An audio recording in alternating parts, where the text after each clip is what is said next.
पाटेकर साहब ने कुछ पिक्चरों में रोल निभाती थी और पिक्चर छूट जाने के बाद हम जनता सोचती थी चलो वो तो पिक्चरों के रोल है, हर वास्तविक में हमारे नेता इस तरह के नहीं है। आज उस रोल हमारे भारत का नाना पाटेकर साहब समय किए गए आज करते जा रहे नेता, क्योंकि संविधान तोड़ना नेताओं का काम है। जनता चाहे अपराध करे तो चाहे उसे सजा भुगतनी पड़ेगी। इस महान भारत में कई लफ्ज रह जाए तो इस बंगाल के नेता जो किसी बोलियां उड़ा देती और पूरी भारत देख रही, चलो किसी धर्म के नाम पे बोलियां उड़ा दे और चाहे किसी मजहब के नाम पे वो बोलियां उड़ा दे, जनता वही सहारे सुनते। समय नाना पाटेकर साहब ने कुछ पिक्चरों के रोल निभा के हमारे देश को कुछ समझाई थी। उस समय हमारे लिए कोई कहानी थी जो पिक्चरों के रोल वास्तविक में नहीं आएगी। ये तो पिक्चरों की कहानी है। आज नहीं कोई कहानी करने वाला सिर्फ नेता है, क्योंकि जनता जिसे तारीफ करते वही देश लूटे जाते। उनके घरों में अरबों करोड़ों रुपया रहते और जनता बेसहारे हो जाते, क्योंकि एक दूसरे भले इंसान हम लड़ाई करते और नेता अपने तरीके में रह जाते। सिर्फ बंगाल के प्राणी, चाहे भारत के, बंगाल तो ऐसी राज्य है जिनकी नई कहानी बनाने वाला एक दीदी आई, जिनकी नाम शायद दीदी है। वो दीदी भरी हवाई चप्पल पहन के इस देश को दिखाती है, जो देखो हमने ऐसी पुजारी है जो हम एक सफेद साड़ी पहनी और भले अपने देश को कुछ दिखाते जाते थे, क्योंकि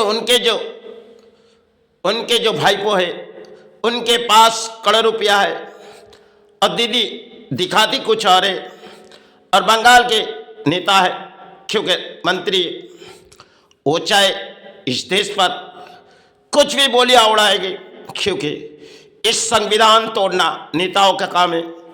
संविधान जो अंबेडकर ने बनाई गई, जो सबके लिए एक ही कानून, लेकिन नाना पाटेकर साहब ने जब रोल निभाए उसमें कई तरह के हमारे देश के प्राणी को समझाए गए।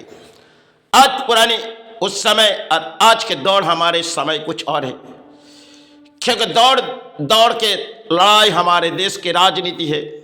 इससे परिणाम अपने बंगाल है। नेता जब इस राज्य या देश पर किसी कुर्सी के हासिल में आ जाते, जनता चाहे बेसहारे हो जाती। यही तो देश है। इन महान लफ्जों में कही जाए, जो समय इस देशों पर कई गुरु आए थे या कई देश के लिए जंग की लड़ाई किए थे, इस देश के लिए आज भी इस देश के सेना शहीद होते इस देश के लिए। लेकिन हम भले नेताओं की तारीफ करते, जो नेता हमारे देश के रक्षक है, लेकिन रक्षा करने वाला देश की सेना है, जो दिन रात इस देश के लिए किसी भी लड़ाई वो शामिल हो जाते। जब कोई देश इस देश पर असर आती है तो नेता शायद बोलियां उड़ाते और देश के सेना अपने पूरी काम हासिल करते।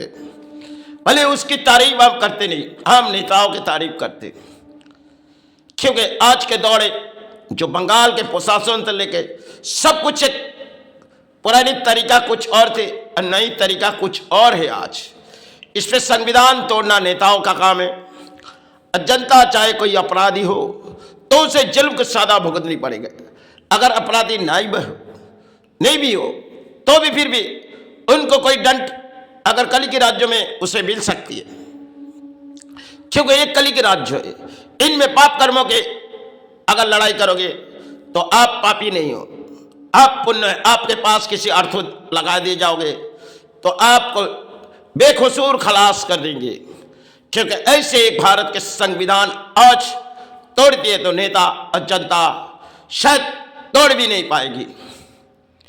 क्योंकि चाहे इस भारत बहुत ही ऊंची तरक्की में, लेकिन पुराने इतिहास पहले कुछ और थी। जो बनाए गए इस अम्बेडकर ने इस संविधान के कानून शायद देचा धजिया उड़ा दे रहे, और जनता इस देश की तारीफ करते क्योंकि अपने देश के नेता है। वो किसी सारे बोली उड़ाएंगे, हम उनके बोली सुनेंगे, उनके हासिल सुनेंगे। इसी तरह जनता उनके हासिल की कामना करते, लेकिन उनके घर में अरबों करोड़ रुपया आ जाते और जनता बेसहारे हो जाते। यही बोली शायद नाना पाटेकर साहब ने पिक्चर में कुछ कहानी दिखाए, आज वास्तविक कहानी कुछ और है। सिर्फ लंबे लंबे दौड़ हमारे देश के नेताओं की बोली है, और जनता उस दौड़ के बोली सुनते, क्योंकि इस दौड़ के बोली समय सुभाष चंद्र बोस आए थे, काफी लड़ाई इस देश के लिए किए थे, उन्होंने बोली नहीं छोड़ी। आज के दौर में नेता किसी बोलियां उड़ा देते और जनता सोचती वो हमारे साथ। अरे इस बंगाल पर सुभाष आए थे, जिनकी नाम पूरी भारत पर रोशन है, लेकिन अगर सुभाष फिर से लौट आए तो शायद इस देश के अंजाम पूरी तरह देना जानते, लेकिन सुभाष तो लौट नहीं आएंगे और नेता चाहे किसी बोलियां उड़ाएंगे। यही तो महान देश है। चलो अब शरीर बहते नहीं, मां शरीर बहते नहीं। जय गुरु।